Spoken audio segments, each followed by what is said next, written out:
Hi everyone, you're watching Good for the Game TV, and it's time to talk Gallagher Premiership. We've pushed the Premiership previews out of it, so we have some team news and that to go on. And coming to you, one of our earlier time slots that we come at 1:30 on a Friday. I've just got one guest joining me today, and let's introduce Thoughts on Sports. Neil, good to have you back on the show, man. It looks like you're having a day of hard work there. Thanks, Brent. Thanks for having me. It's either working hard or hardly working, and you know how it goes on a Friday afternoon. But yeah, quite excited for a weekend of sport. Got some internationals, which is nice to have that back. I see that the bookmakers have been holding their cards rather close to their hearts here with the URC. We haven't been able to see any sort of sniff of the URC games for the South African games, and then just for the other competitions. I think it's just due to team selection, international news, but that's all out now, so I expect to see a couple of lines. But overall, it's looking like a cracking weekend of punting. It was an absolute stormer last weekend, and I'm looking to double up on the profits. Yeah, I'm very much in the same position. Did very well on the Women's Rugby World Cup, going low on points last weekend. I'm not sure I'll be following that strategy again now. The bookmakers have certainly adjusted. And as I said to one of the guys on the forum, there's always a time to get off the train that you're on. You know, you're making money, but at some point it's going to turn, and you've also got to decide when to change your strategy. So, yeah, looking forward to that. I'll get your views on some of the other games at the end, as you say, waiting for URC lines, but going to be a cracking weekend of rugby punting. Let's get straight into the Gallagher Premiership. Neil, we've only got 4 games to chat about this weekend. I took these handicaps probably about an hour ago, so there is a possibility some of them would have changed. I'll have a look while we're chatting. But the first one is Gloucester minus 1.5 against Exeter. And here we got a points line of 50.5. Yeah, Brent. This is a trick. This is somewhat of a tricky fixture, but to be honest, I've got quite a firm view on this. Both teams are missing a couple of players just due to international duty. So for Exeter, just the likes of Henry Slade missing there. But I see that they've got Stuart Hogg. He hasn't been allowed to be released back to the Scotland setup just due to the fixture falling outside of the international window. And then also for the Chiefs, obviously travelling away to the Kingspan this tonight, that's Friday. Gloucester, pretty much a settled side. They haven't been too hard hit by the international call-ups. They recorded quite an impressive victory last weekend against London Irish, where it was Adam Hastings starting over. To be honest, it was probably one of the best drop goals that I've seen in my short stint of rugby viewing and rugby punting. It must have been about 56, 57 meters on the angle in very, very tricky conditions, and ultimately to win the game, a tough road fixture away to London Irish. I think that not enough has been said about that drop goal. That was absolutely superb. Just touching on the fixture here, I think it started as a bit of a choice game, drifted out I think to Gloucester minus 1.5 now. I fancy Gloucester here. I just looked at the forward pack for the Chiefs.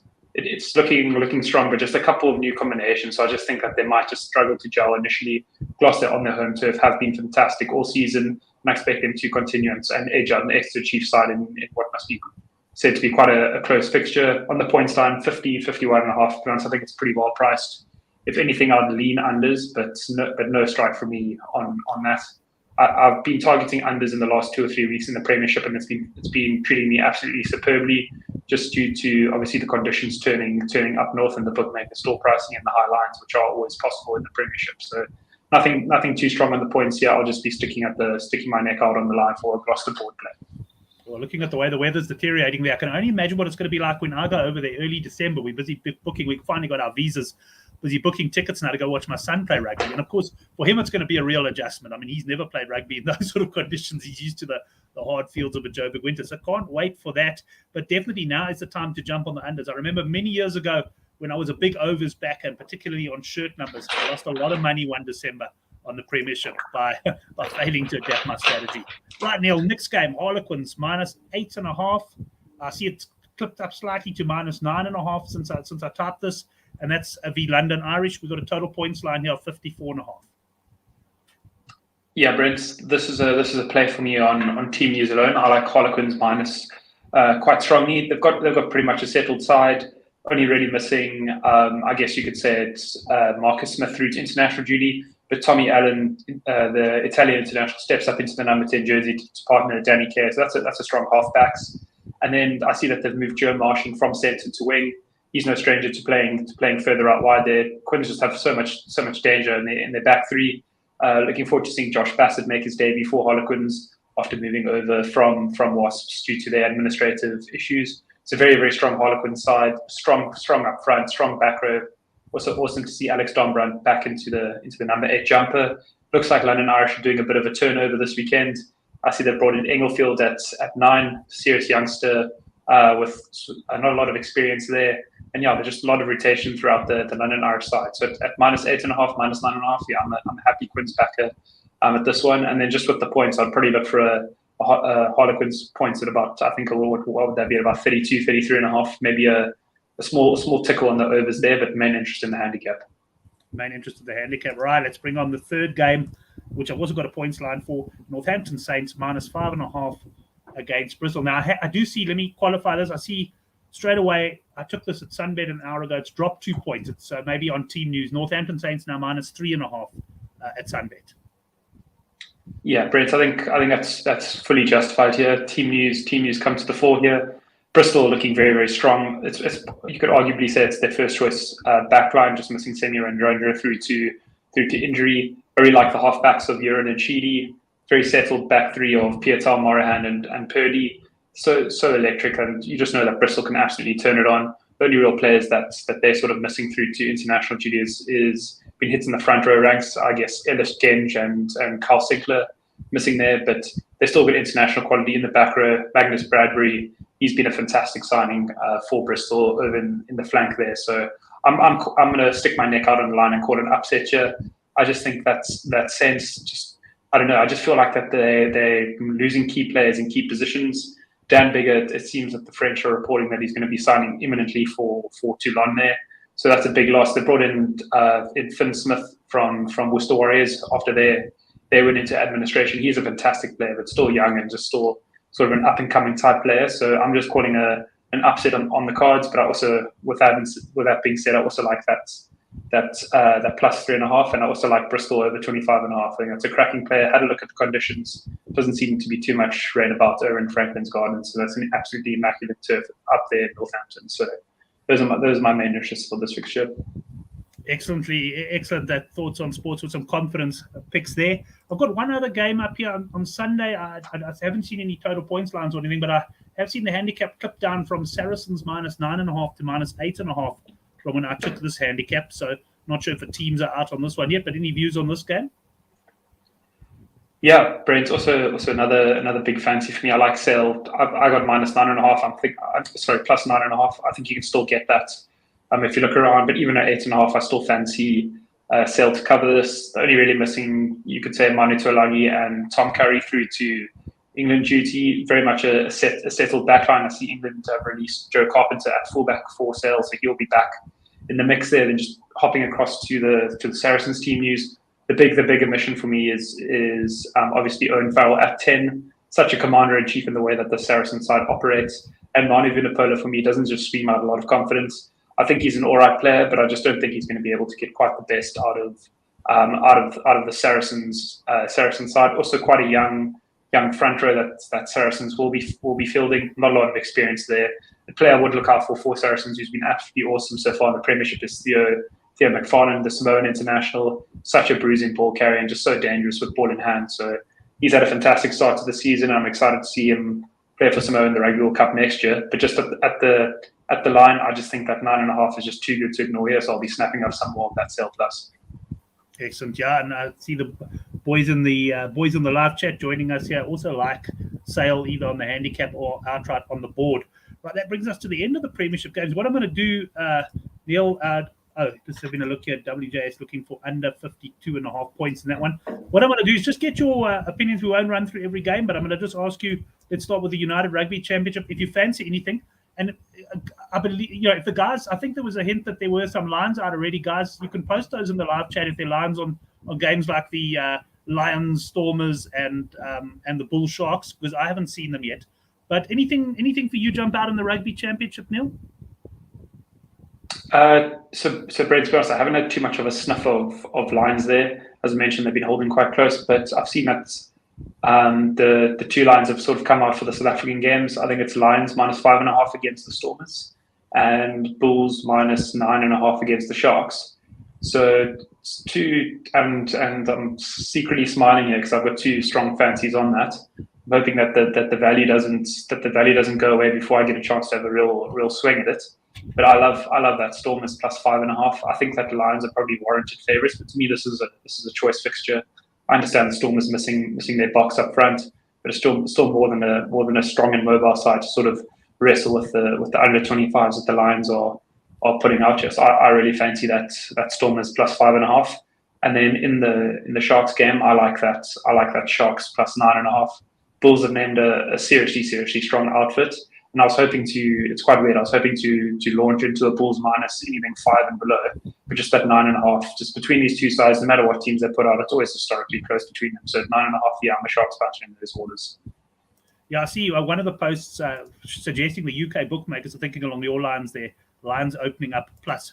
I must admit, a similar thing for me, Neil, in the Lions Stormers game. I was all ready to pile into the Lions, thinking the Stormers would field quite a weak side. But when I looked at that team just before we came on, I mean, you've got Roos there, you've got Marnie Leboeck. I mean, it's a decent Stormers side that. So like you, I'm having to rethink. In fact, I suppose we're going to have any points lines yet. I'll have a quick look here, but I don't think we've got anything yet. But I might well be looking at an overs points line in the Lions game. I think we could get some points in that one. And I'll probably also leaning towards the Sharks now. Like you, I was actually hoping the bookies would come out with a nice low handicap in favour of the Bulls. But at 9.5, and once again, looking at that Sharks side, even though they're missing some Bok players, it's still a very decent side. So I don't know, any views on points on those games at this point? Obviously, without a line, it's difficult to say. But you fancy fairly free-flowing games, or do you think it could be tight stuff?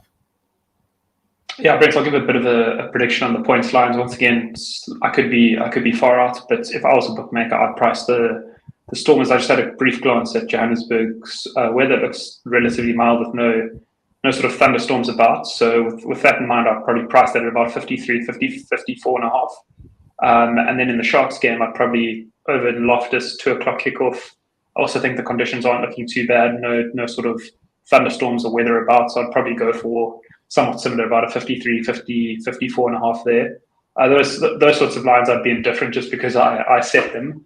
But in the Lions Stormers game, I'm a little bit hesitant to launch into the overs there, just for one reason. Judd Zwini on the whistle. He has improved a lot as a referee over the years, but he's still quite a technical referee. Sort of likes to sort of be quite accurate at the breakdown. So it could be sort of a stop-start game. And so that's just the main reason there. But if I get anything lower than what I mentioned before, I'll happy to take a sort of a medium strike on that overs. And then just in the Bulls Sharks game, I think that could be some serious overs territory there. Marius van der West says on the whistle. He loves awarding a try. Hates chatting up to the TMO. Loves a penalty try and loves a red card. So with that in mind, 52, 53.5, I could be very tempted into the overs there. Yeah, and just to confirm the weather in Joburg, it's looking pretty good today. We did have a lot of midweek rain, big storm overnight. So, certainly, normally the drainage at Emirates and at Loftus is pretty good. So I think I'm still leaning in the overs camps as well if I can get the right quotes on that one.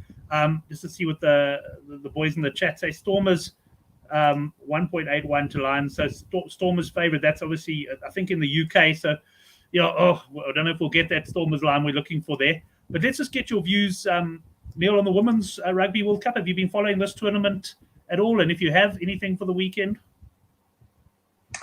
Brent, to be honest, I've watched a couple of fixtures. I watched that England-France game, which was marked as sort of the game of the tournament to date. Just the hours that the games have been shown sort of hasn't been conducive to my sort of sleeping patterns. So I haven't watched as much as I would have liked. I missed the goal. That was the unders last weekend. Bit annoyed with myself. I guess I had other focuses on the weekend, but I'm not scared of a punt. I'm not scared of a punt on this tournament. And another one I do like is that plus in the France game that was mentioned in the show last night. I think that's some good value there. Once again, I won't keep the stakes massively big in this one. Just sort of look for those small to medium size players, just to have a bit of interest and just to, I suppose, sit a bit closer to the TV on the couch. No, that's it. I know that hours of the games have been hectic. I've actually been sleeping on the couch, and then I record the games, and then I kind of wake up and I forward them a bit, and but also there's no real in-running option on the Women's Rugby World Cup. Very few of the bookies are pricing up in running, so that also detracts from the incentive to get up. You may as well, if you're betting pre-game, sort of bet on the game, and I just watch it sort of fast forward as well.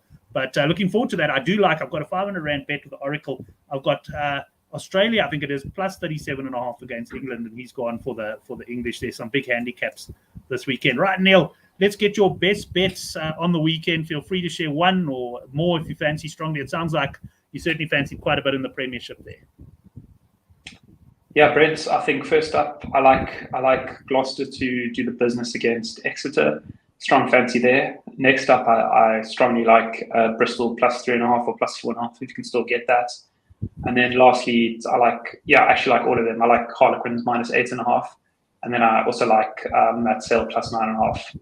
Yeah, pretty much strong fancies across the board there. And then Brent, just to touch on the URC, I see that it has changed now to Storm as a slight favourites. And I'm going to be calling the granny and asking you to sponsor some loot down to whack on that Lions plus 2.5. I think that's an absolute cracker. Okay, excellent, 100%. So on the lines, I'm going to be looking for points in that game. But Neil, thoughts on sports? Great chatting to you as always. Hopefully knocking off early for the weekend, or are we pushing through? No, Brent, I think I might be allowed to leave at 5 p.m. instead of 5:30 p.m. today. So I was going to say, what can't you say? I guess you can say it's an early one for the books. Excellent. Have a great weekend, man, and great catching up to you. And thanks for the lads who joined us in the live chat. We look forward to seeing you next week, Thursday night, 9 o'clock for the handicap rugby chat. That